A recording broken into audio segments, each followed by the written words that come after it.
EU reaffirms commitment to unlocking Africa's renewable energy, regional trade.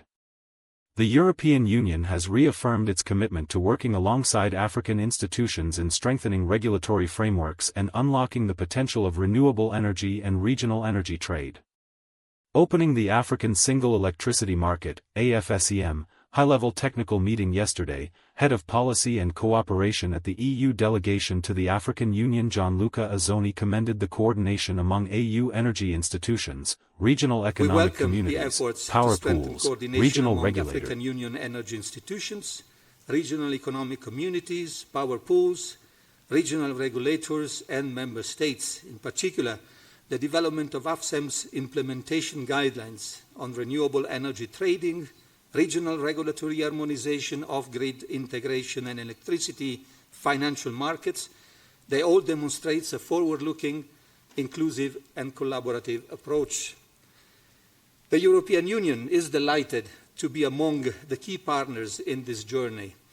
As set out in the EU Global Gateway strategy, we support investment in energy transmission and generation infrastructure, as well as energy access at national and regional level, through the Africa-Europe Green Energy Initiative, which is a Team Europe initiative.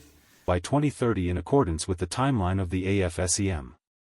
AUC Infrastructure and Energy Director Kamugisha Kazora said today marks a pivotal moment in a collective vehicle for supporting reforms is the African Energy Sector Technical Assistance Program, ASTAP, which is our flagship support mechanism under Mission 300, helping countries build institutions and capabilities and the policy reforms needed to attract investment. ASTAP's fourth pillar specifically focuses on regional integration and power market development, aligning with the goals of AFSEM by supporting harmonized regulatory frameworks and enhanced electricity trading.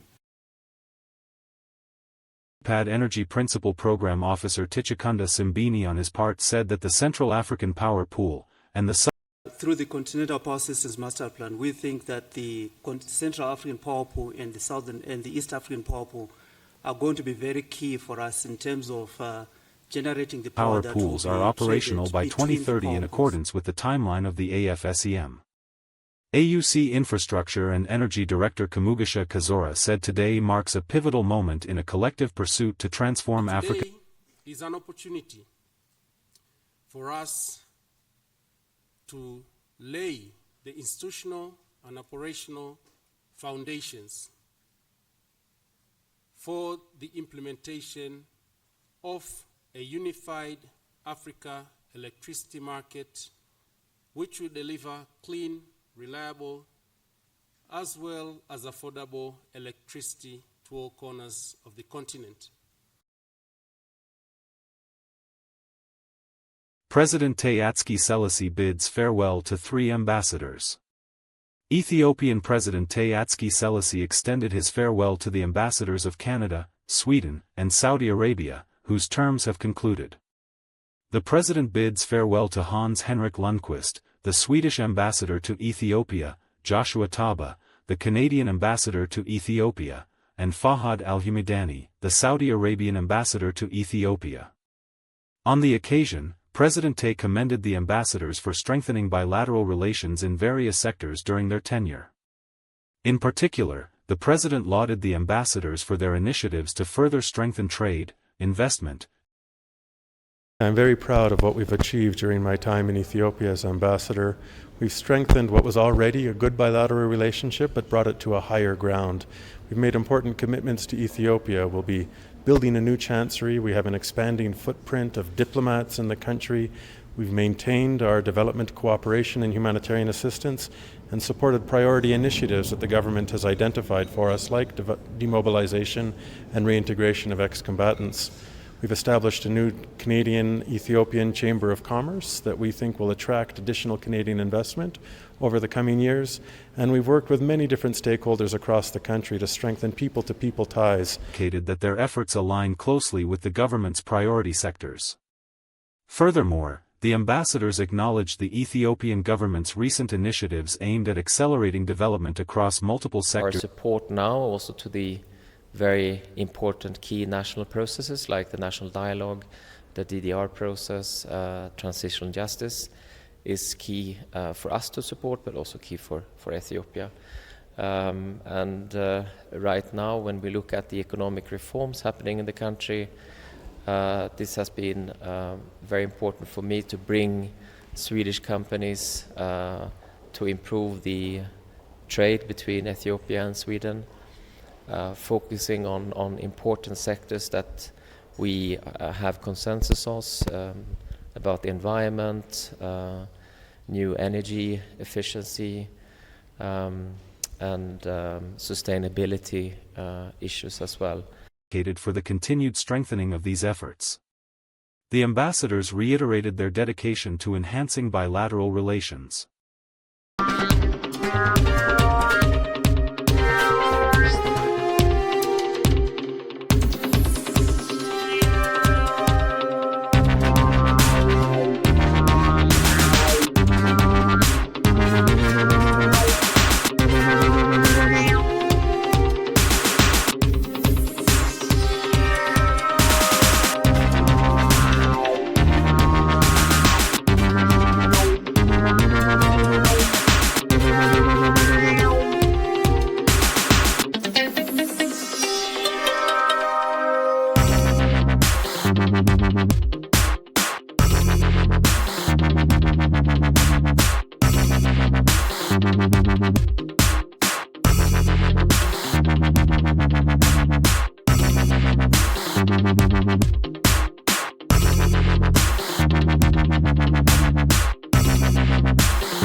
Ethiopian Airlines commences new flight service to Porto in Portugal.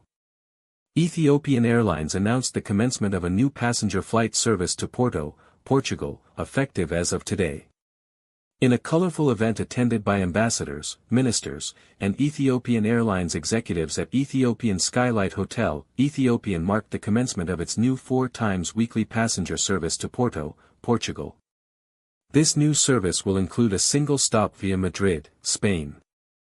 The introduction of this flight aims at offering travel options and enhances seamless connectivity for passengers in the area, furthering Ethiopian Airlines' regional expansion across Europe. The new flight will operate 4 times a week with the B787 Dreamliner. Group Chief Executive Officer of Ethiopian Airlines said during the flight inaugural event this evening, the new flight to Porto plays an important role in connecting Portugal with Africa, providing a seamless service for passengers traveling to Europe. Portuguese ambassador to Ethiopia, Luisa Fragoso, remarked that Ethiopia and Portugal share a long-standing friendship. She emphasized that the commencement flights to Porto will enhance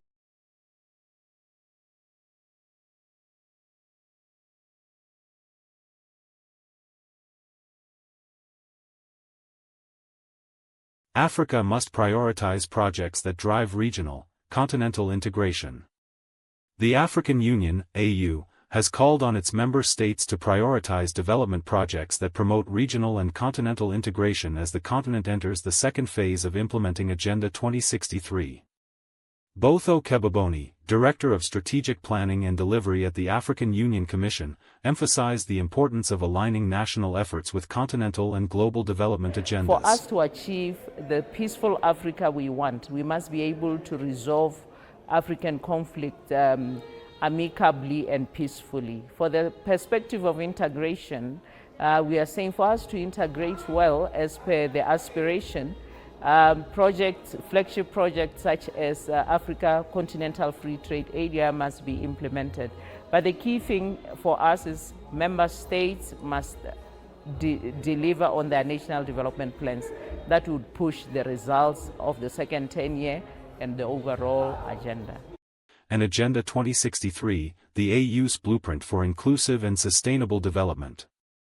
Reflecting on the achievements of the first implementation decade, she stressed the need to harness Africa's vast natural and human resources to sustain economic growth and development. We are leveraging on some improvements such as coordination improvement for our member states to jointly deliver Agenda 2063 and the SDGs, deliver their national development plans. We are also going into domestication to say we need to create awareness. Africans can be able to fund Agenda 2063, but first there must be awareness, there must be appetite to own it and to fund it. The other key thing is the measuring the right thing. We have developed the M&E framework, the indicator handbook, to influence behavior, to influence action, in the notion that what gets measured gets Echoing done. this vision, Ethiopia's State Minister of Planning and Development, Tiramara Bate, affirmed that Ethiopia is undertaking strategic projects to enhance regional connectivity in line with አንዳንድ ሀገራት በልምዳቸው እነዚህን አጀንዳዎች ለብቻ እቅድ አዘጋጅተው የሚተገብሩ ሀገራት አሉ። የኛ የ10 ዓመት የልማት እቅድ እንዲሁም ደግሞ የአገር በቀል የኢኮኖሚ ማሻሻያችን እነዚህን የዘላቂ ልማት ግቦች በኮንቲኔንታልም ግሎባልም የተቀመጡትን ስትራቴጂክ ፒላርስ ያካተተ ነው ማለት ነው። Foreign banks making requests to operate in Ethiopia's financial sector. Foreign banks are making requests to operate in Ethiopia's financial sector following the government's opening up policy of banking sector for foreign investment, said Mamo Meritu, governor of the National Bank of Ethiopia. Government has taken a policy initiative to liberalize the financial sector for foreign investment, he indicated. ብሔራዊ ባንክ ይህን ፖሊሲ አቅጣጫ ወደ ተግባር ትራንስሌት የሚያደርግ አዋጅ አውጥቷል።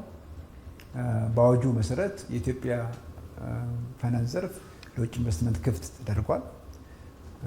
የውጭ ኢንቨስተሮች፣ የውጭ ባንኮች፣ የውጭ ስትራቴጂክ ኢንቨስተሮች በኢትዮጵያ ፋይናንስ ዘርፍ አንድም የራሳቸውን ሰብሲዳሪ በማቋቋም ወይም ደግሞ ራሳቸው ኦን የሚያደርጉት የራሳቸው የሆነ ሰብሲዳሪ በማቋቋም ሊገቡ ይችላሉ።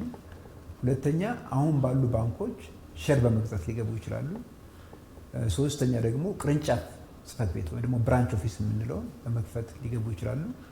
አራተኛ ደግሞ የእንደራሴ ቢሮዎች ወይም ደግሞ ሪፕሬዘንታቲቭ ኦፊስ የምንላቸውን በማቋቋም ሊገቡ ይችላሉ። ይሄ በአዋጁ በግልጽ የተቀመጠ ነው። The governor further elaborated that the new legislation allows foreign banks to establish subsidiaries, purchase shares in local banks, and open branches or liaison offices. Governor Mamo emphasized that opening the financial sector to foreign institutions will bring significant benefits to the country. For example, it will help to increase capital within the financial sector, introduce new services, enhance financial inclusion, expand digital banking, and boost competitiveness. Mamo affirmed that numerous foreign banks are currently submitting applications to participate in Ethiopia's financial sector, and the National Bank is receiving their requests for licensing. He noted that banks from neighboring countries and the Middle East are showing particular interest. These banks will be permitted to operate if they add value to the Ethiopian economy and strengthen the financial sector. He elaborated that the primary objective of opening the sector to foreign investment is to transform credit into investment, strengthen inclusivity, and enable the economy to become more productive. Government has taken a policy initiative to liberalize the financial sector for foreign investment, he indicated. The governor further elaborated that the new legislation allows foreign banks to establish subsidiaries, purchase shares in local banks, and open branches or liaison offices. Governor Mamo emphasized that opening the financial sector to foreign institutions will bring significant benefits to the country. For example, it will help to increase capital within the financial sector, introduce new services, enhance financial inclusion, expand digital banking, and boost competitiveness. Mamo affirmed that numerous foreign banks are currently submitting applications to participate in Ethiopia's financial sector, and the National Bank is receiving their requests for licensing. He noted that banks from neighboring countries and the Middle East are showing particular interest. These banks will be permitted to operate if they add value to the Ethiopian economy and strengthen the financial sector. He elaborated that the primary objective of opening the sector to foreign investment is to transform credit into investment, strengthen inclusivity, and enable the economy to become more productive.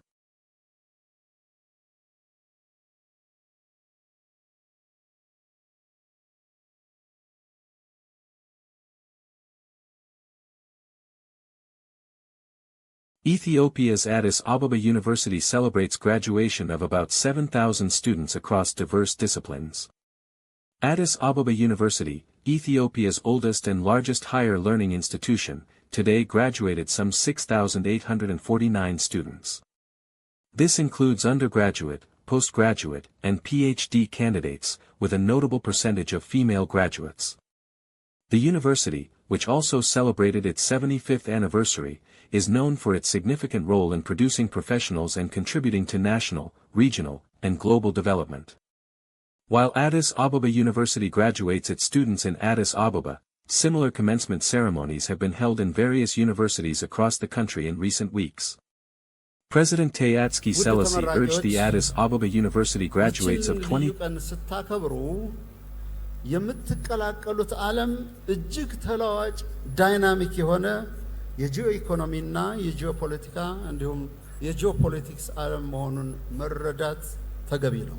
የዛሬ ስኬታችሁ የሚለካው በራሳችሁ የትምህርት ደረጃ ወይም ፔድስተል ኦፍ ኖሌጅ ወይም የእውቀት ማማ ሳይሆን እስካሁን ያገኛችሁትን ዕውቀት ተስፋለኝ መሰረት በማድረግ በምትለውጡት ህይወት ለኢትዮጵያና ለህዝቦቿም የምታደርጉት አስተዋጽኦ ነው። ስለዚህ ይህ ህይወት የሚሰጣችሁን እድል በብልህነት ያዙት። የሚያጋጥሟችሁን ፈተናዎች፣ ፈታኝ ሁኔታዎች በጥበብ በትጋት ተወጧቸው። ለአዲስ ዕውቀት፣ ለሀገራችሁ ሰላምና ብሔራዊ ጥቅሞች ትጉ ላለው ካደራ ጭምር። Interim President of the University, Samuel Kifl on his part stated that Addis Ababa University is the face of Ethiopia and an institution that heralded the beginning of higher education in the country. Stating that Ethiopia has placed its hopes upon the graduates to achieve multifaceted success, Samuel added that graduates are entrusted with the responsibility of bringing አዲስ አበባ ዩኒቨርሲቲ ዛሬ የሚያስመርቃቸው 6849 ከዚህ ውስጥ 2483 ሴቶች እንደዚሁም 304 የሶስተኛ ዲግሪ ተመራቂዎች 52ቱ ሴቶች ለኢትዮጵያ የማንሰራራት ዘመን ተጨማሪ ስጦታዎችና ጸጋዎች እንደሆኑ በጽኑ እናምናለን። ውድ ምሩቃን እናንተ የምትመረቁበት ይህ ጊዜ በእርግጥም ልዩ ነው። ዓለማዊ ሁኔታ በፈጣን የቴክኖሎጂ እድገት፣ በአየር ንብረት ለውጥ ቀውስ፣ በተገዳዳሪ ኃይሎች መበራከት ወዘተ ተስፋና ፈተናን እኩል ያዘለ ነው።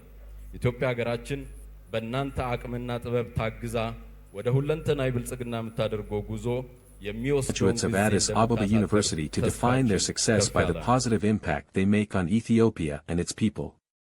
Marking its Diamond Jubilee, Addis Ababa University proudly celebrated the graduation of 6,849 students today.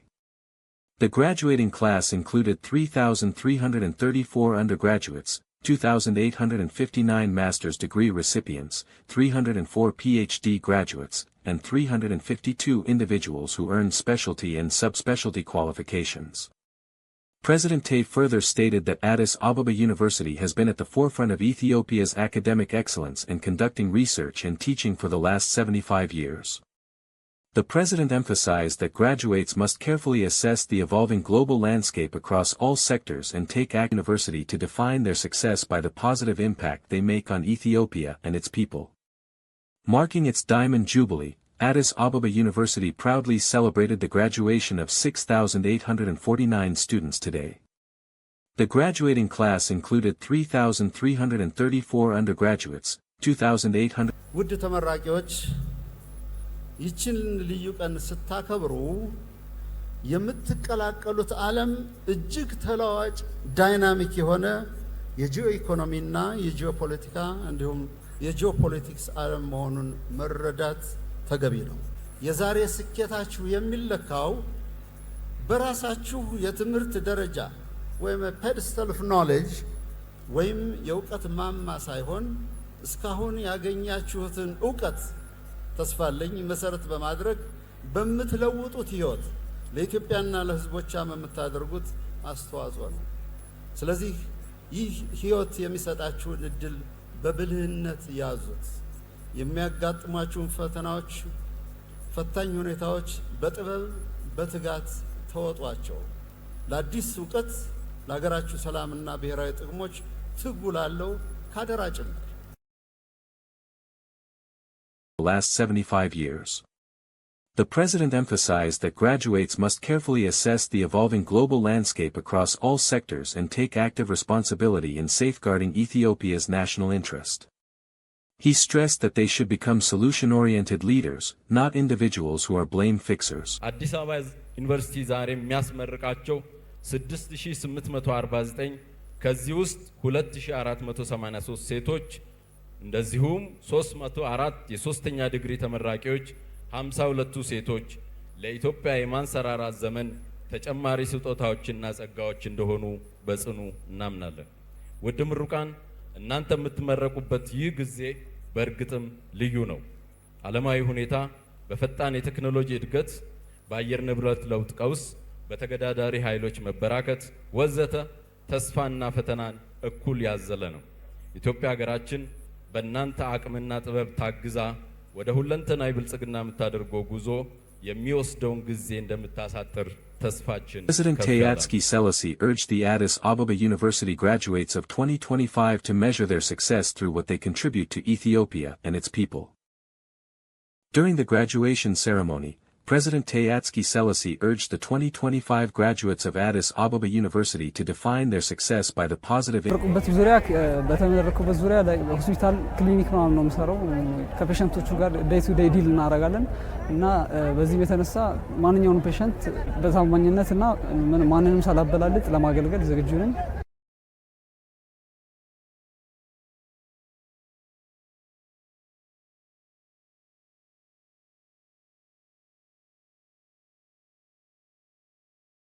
እኛ የሀገር ተረካቢ ሆኖ ተማሪዎች እኔ ብቻ አይደለም ሁላችን የመራቂ ተማሪዎች ለሀገራችን ሁለንተናዊ እድገት አስተዋጽኦ ማበርከት አለብን። ይህ እንዴት እናሳካለን በምንልበት ጊዜ በሙያችን በፋይናንስ ሊሆን ይችላል፣ በኢኮኖሚክስ ሊሆን ይችላል፣ በፖለቲካ በሳይንስ ሊሆን ይችላል። ሀገራችንን ጠንክረን ማሳደግ አለብን። ተማርኩትን ዲፓርትመንት እንግዲህ ሶሻል ወርክ ነው። ሶሻል ወርክ ማለት በዋናነት ማህበረሰቡን ማገልገልና ለፍትህ መቆም ነው አላማው። በተማርኩበት ሰራለው ማለት ያው ማህበረሰቡን ያገለግልኩ ነው ማለት ነው። በፊትም ውስጤ ፓሽኔት ነበርኩኝ ማህበረሰቡን ለማገልገል ፍትህ ለማስጠበቅ ማለት ነው። ስለዚህ ኦብቪየስሊ ወጥቼ ማህበረሰቡን ለማገልገል ነው ሐሳቤ።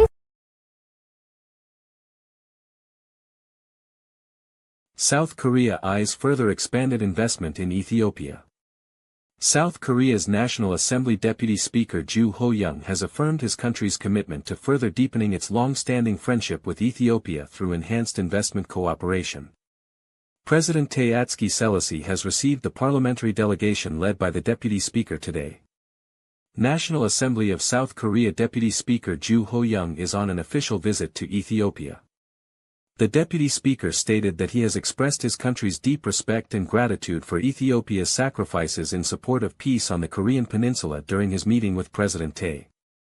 Then were presented potential investment opportunities in 핵심 부분은 첫째 6.25 참전에 대한 감사, 그다음에 두 번째 에티오피아에 도움이 되는 한국의 이 코이카 사업 혹은 ODA 사업에 필요한 이디오피아 정부 측의 협조, 그 다음에 향후에 투자 촉진을 위한 에티오피아에 대한 요청사항 이런 세 가지가 Ethiopia and the support the South Korean side hopes to receive from the Ethiopian side, Ho-young added.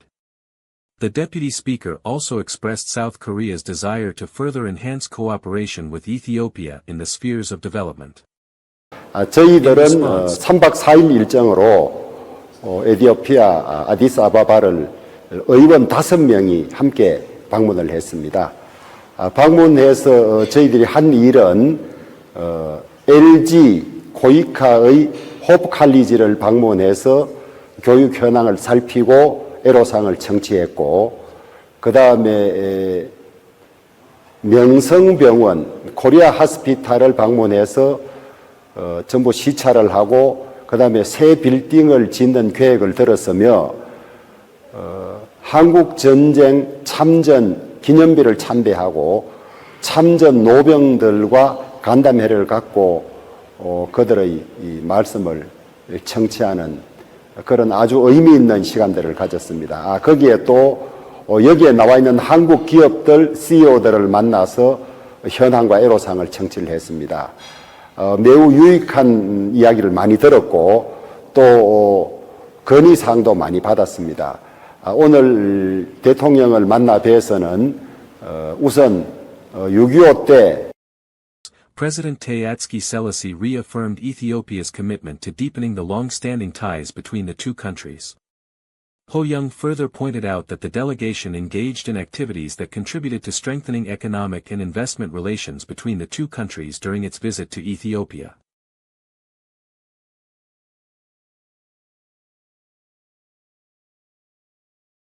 Ethiopia uses US-Africa Business Summit to boost economic diplomacy, says Foreign Affairs Ministry. Attendees for a couple of days, concluded on Wednesday. The summit helped Ethiopia strengthen its economic diplomacy, which aligns with its homegrown economic reforms, Ambassador Zurihan Abebe, General Director of African Affairs at the President Taye had a discussion with the President of the Republic of Angola, His Excellency President Lorenzo, and he has exchanged views on the bilateral relations between our two countries. And the second one is His Excellency the President had also a very fruitful discussion with the senior advisor of President Trump on African affairs, His Excellency Dr. Masad Faris Boulos, and they have exchanged views on the bilateral relations between the United States of America and Ethiopia, and also exchanged views on regional issues of mutual concern and mutual interest. And we can say that it was very fruitful. Ministry of Foreign Affairs told the Ethiopian news agency. The ambassador noted that the participation of Ethiopian delegation in the Africa-US Business Summit indicates the Ethiopian government's commitment to promoting business diplomacy in line with its homegrown economic reform framework. Moreover, the ambassador noted that the summit helped Ethiopia further strengthen its economic diplomacy by exploring new markets and investment opportunities, creating jobs for citizens, and attracting foreign direct investment. This summit is unique in that it follows the US's recent decision to shift its foreign policy toward Africa from an aid-heavy model to commercial diplomacy, which includes investment and trade links and deal-making as part of America First foreign policy. It is recalled that Ethiopia hosted the 10th US-Africa Business Summit. His Excellency Prime Minister Abiy has spearheaded the expansion of facilities and infrastructures that would serve to expand the tourism industry in our country. We have a lot to say, we have a lot to show, but unless we created the necessary facilities, established the necessary infrastructure, it's impossible to really achieve what we want in the tourism sector.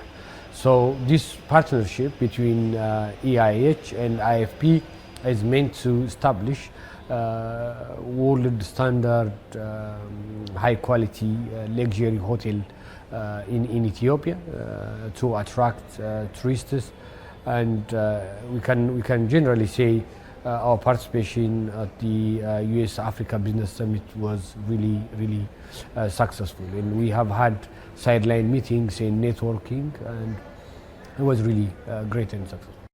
Actively engaged in the 17th US-Africa Business Summit and conducted several bilateral meetings, meaningfully advancing the nation's economic diplomacy, according to the Ministry